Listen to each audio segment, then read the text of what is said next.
പ്രിയപ്പെട്ട അപ്പച്ചന്മാരെ, അമ്മച്ചിമാരെ, സഹോദരങ്ങളെ, കുഞ്ഞുമക്കളെ, കൊറിന്ത്യക്കാർക്ക് എഴുതിയ 1 ലേഖനം 15 അധ്യായം 10 തിരുവചനം, ഞാൻ എന്തായിരിക്കുന്നുവോ അത് ദൈവ കൃപയാലാണ്.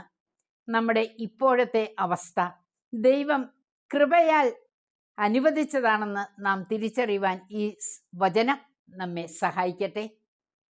1854 അമലോത്ഭവ തിരുനാൾ ടൂറിലെ ഓറട്ടറിയിൽ ഡൊമിനിക് സാവിയയുടെ നേതൃത്വത്തിൽ ഭക്തിപൂർവ്വം ആചരിക്കുവാൻ നിശ്ചയിച്ചു.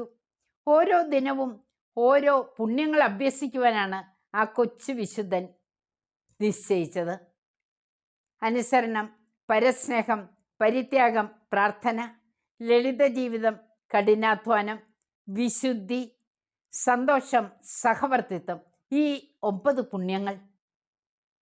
അതിൽ കഠിന ജീവിതം, അതിനുവേണ്ടി കരിങ്കൽ ചീളുകൾ വിതറി ഷീറ്റിലാണ് ആ ബാലൻ ഉറങ്ങിയത്.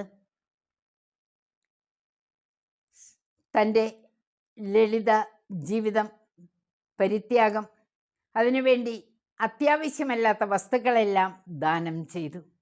സ്നേഹമുള്ളവരെ, പുണ്യ ദിനങ്ങൾ നമ്മുടെ ജീവിതത്തിലും ഉണ്ടാകാറില്ലേ? അവ വെറും ബാഹ്യ ആഘോഷങ്ങളിലേക്ക് ഒതുക്കുകയാണോ നാം ചെയ്യുന്നത്? പോരാ. ഓരോ വിശുദ്ധൻ്റെ തിരുനാളുകൾ ആചരിക്കുമ്പോഴും ഒരു വിശുദ്ധ പുണ്യം അഭ്യസിക്കുവാൻ നമുക്കൊന്ന് തീരുമാനിച്ചാലോ? നമ്മുടെ ജീവിതത്തെ ഒന്ന് ക്രമീകരിച്ചാലോ? ദൈവം നമ്മിൽ നിന്നത് ആവശ്യപ്പെടുന്നു എന്ന് തിരിച്ചറിയുക. നമുക്ക് ദൈവത്തോടൊത്ത് ആ വിശുദ്ധ ജീവിതം അവിടുന്ന് നയിച്ചതുപോലെ നയിക്കുവാൻ പരിശ്രമിക്കാം. അതിനുവേണ്ടി നമ്മെ തന്നെ വ്യയം ചെയ്യാം, വിട്ടുകൊടുക്കാം. ദൈവം നമ്മെ തീർച്ചയായും അനുഗ്രഹിക്കും.